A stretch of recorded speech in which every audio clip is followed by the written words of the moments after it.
আসসালামু আলাইকুম। জনসেবা ইউটিউব চ্যানেলের পক্ষ থেকে আপনাদের সবাইকে স্বাগতম।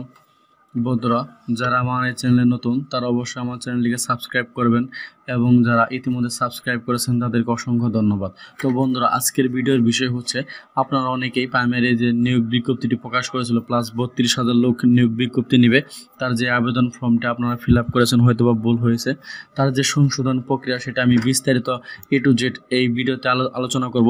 তো বন্ধুরা, যারা আমার চ্যানেল নতুন তারা অবশ্যই আমার চ্যানেলটিকে সাবস্ক্রাইব করবেন এবং যারা ইতিমধ্যে সাবস্ক্রাইব করেছেন তাদেরকে অসংখ্য ধন্যবাদ। তো বন্ধুরা, ভিডিওটি যদি ভালো লাগে একটা লাইক দিয়ে পাশে থাকা বেল আইকনে ক্লিক করে রাখবেন যাতে পরবর্তী যে কোনো ভিডিও আপনার মোবাইলে নোটিফিকেশন আকারে চলে যায়।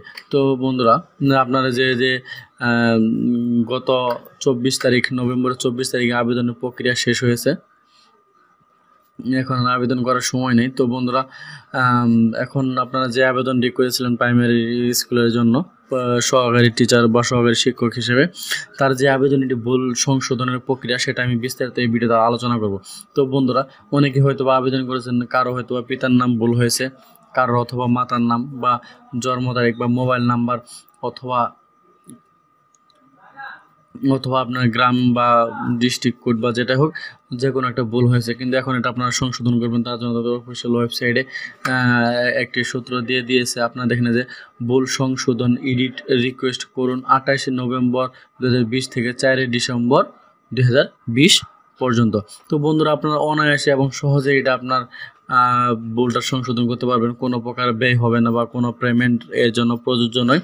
তো দেখেন, আমি আপনাদের একবার সহজলিভাবে মানে একবার সিম্পলিভাবে আপনারা কীভাবে এই ভুলটা সংশোধন করবেন তার বিস্তারিত এখন আলোচনা করব। তো দেখেন, তাদের অফিসিয়াল ওয়েবসাইটে দেখেন ইনস্ট্রাকশন ফর এডিট, যে ইনস্ট্রাকশন ফর এডিটে ক্লিক করলে তারা একটি নোটিশ প্রকাশ করেছে। দেখেন, সেই নোটিশটা এখন আমি আপনাদের পড়ে শোনাবো।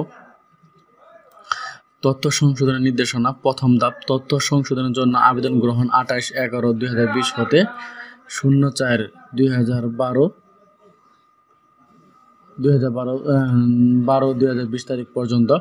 এর মানে আপনার 28 তারিখ থেকে মানে আজ থেকে শুরু করে নিয়ে 4 ডিসেম্বর পর্যন্ত এর আবেদনের কার্যক্রম চলবে। এর মধ্যে আপনারা আবেদন ফর্মটি সংশোধন করে নিতে পারবেন। দেখেন, দ্বিতীয় ধাপ তথ্য সংশোধন ফর্ম ও সাবমিশন, এবং এর দ্বিতীয় ধাপ হয়েছে আপনারা তথ্য কীভাবে সংশোধন করবেন এবং ফর্ম সাবমিশন করবেন তার বিস্তারিত আলোচনা করব। তো দেখেন, প্রথম ধাপ, আবেদন ফি জমা দেওয়ার পর যে সব প্রার্থীগণ আবেদন সংশোধনের জন্য প্রয়োজনীয়তা মনে করেছেন শুধুমাত্র সে সকল প্রার্থীগণ উল্লেখিত তারিখের মধ্যে নিজ নিজ ইউজার আইডি ও পাসওয়ার্ড দিয়ে লগ ইন করে তথ্য সংশোধন হালনাগাদ করার জন্য আবেদন করবেন।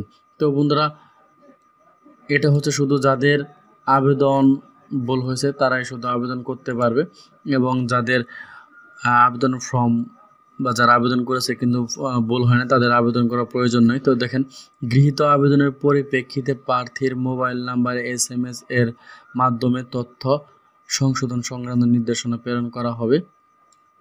আপনার যে মোবাইল নাম্বারটি ব্যবহার করেছিলেন আবেদনের সময় তার মাধ্যমে একটা SMS যাবে। আমি সেই প্রক্রিয়াটি আপনাদের একটু পরেই দেখাচ্ছি। দেখেন, একই সাথে dp.ildoc.com.bd ওয়েবসাইটে অনুরূপ নির্দেশনা প্রদর্শিত হবে। আমাদের আবেদনের সময় প্রার্থী তার সংশোধনের ক্যাটাগরি উল্লেখ করতে পারবেন। ক্যাটাগরিতে প্রার্থীর ব্যক্তিগত শিক্ষাগত উভয় বিষয়ে সংশোধনের ক্যাটাগরি উল্লেখ থাকবে। তো দেখেন, দ্বিতীয় ধাপ, সংশোধনের জন্য প্রার্থীর মোবাইল নাম্বারে SMS এর নোটিশ প্রেরণের পরপরই নিজ নিজ ইউজার আইডি ও পাসওয়ার্ড দিয়ে লগ ইন করলে ফর্মটি সংশোধনের জন্য উন্মুক্ত রাখা হবে। 2 নম্বর, দেখেন, সংশোধনের জন্য আবেদনপত্রের প্রদান করা প্রার্থীর মোবাইল নাম্বারে একটি SOS আইডি প্রেরণ করা হবে। নির্দেশনা মোতাবেক SOS আইডি ফর্ম ও ইনস্টার্ট করলে সংশোধনের জন্য ফর্মটি দৃশ্যমান হবে। সংশোধনের কার্যক্রম নিজে দেখে সঠিক মনে হলে সাবমিট করে দিবেন এবং সাথে সাথে শোধিত অ্যাপ্লিকেশন ফর্ম দেখবেন এবং সর্বশেষ অর্থাৎ সংশোধিত অ্যাপ্লিকেশন কপি এর পরবর্তী কার্যক্রমের জন্য সংরক্ষিত করবেন। তারপর দেখেন, উক্ত প্রক্রিয়া অনুসরণ করে প্রার্থীর নিজ নিজ তথ্য সর্বোচ্চ 3 বার সংশোধনের সুযোগ থাকবে। আপনারা একবার ভুল করেছেন, সমস্যা না, আরেকবার আপনারা সময় দিবে, তারা সংশোধন করতে পারবেন। তারপর আরেকবার সময় দিবে, কিন্তু তৃতীয়বারের মতো আর আপনারা কোনো সংশোধনের জন্য সময় পাবেন না। তার জন্য কেয়ারফুলিভাবে আপনারা ভালোভাবে সংশোধন করে সাবমিট করবেন। দেখেন, জাতীয় শিক্ষা বোর্ডের আওতায় বহির্ভূত প্রার্থীগণ ও তাদের প্রয়োজনীয় তথ্য একই নিয়ম অনুসরণ করতে পারবেন বা করতে হবে। এগুলো তাদের নোটিশ বোর্ডে যে নোটিশটি দিয়েছিল তথ্য সংশোধনের জন্য, তারা বিস্তারিত আলোচনা করলাম।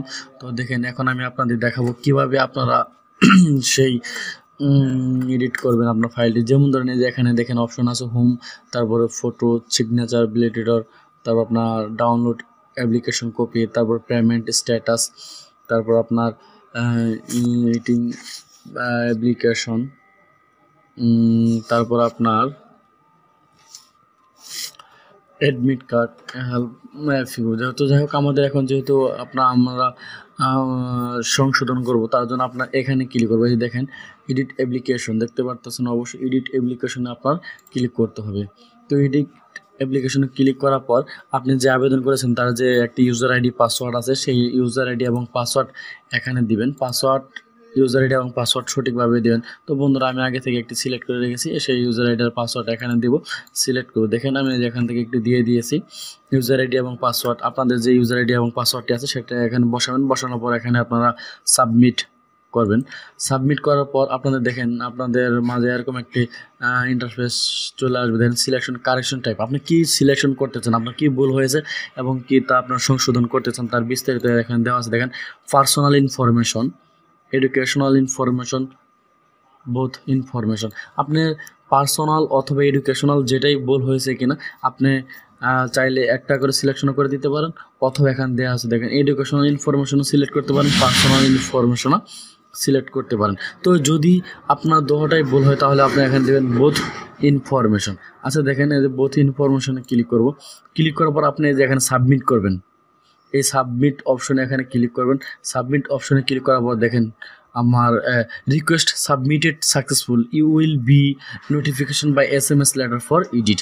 এবং সাথে সাথে আপনার মোবাইলে একটি পিন বা যে কোডটি যাবে সেই কোডটি আপনারা সরাসরি তারপর এখন আপনারা করবেন। এডিট করার পর আপনারা এখানে বসাবেন। বসানোর পর আপনার যা যা প্রয়োজন সেগুলো আপনারা সংশোধন করে নেবেন। তো বন্ধুরা, যদি ভিডিওটি ভালো লাগে অবশ্যই শেয়ার করবেন। যারা আমার এই ভিডিওটি এতক্ষণ ধৈর্য সহকারে দেখেছেন তাদেরকে অসংখ্য ধন্যবাদ। পরবর্তী যে কোনো ভিডিও দেখার আমন্ত্রণ জানিয়ে আমি আমার বক্তব্য শেষ করছি। যাবার আগে আরেকটি রিকোয়েস্ট, যারা আমার চ্যানেলে নতুন তারা অবশ্যই আমার চ্যানেলটিকে সাবস্ক্রাইব করবেন, পাশে থাকা বেল আইকনে একটি ঘুষি মেরে ক্লিক করে দেবেন এবং পরবর্তী ভিডিও দেখার আমন্ত্রণ জানিয়ে এবারের মতো বিদায় নিচ্ছি। খোদা হাফেজ, আসসালামু আলাইকুম।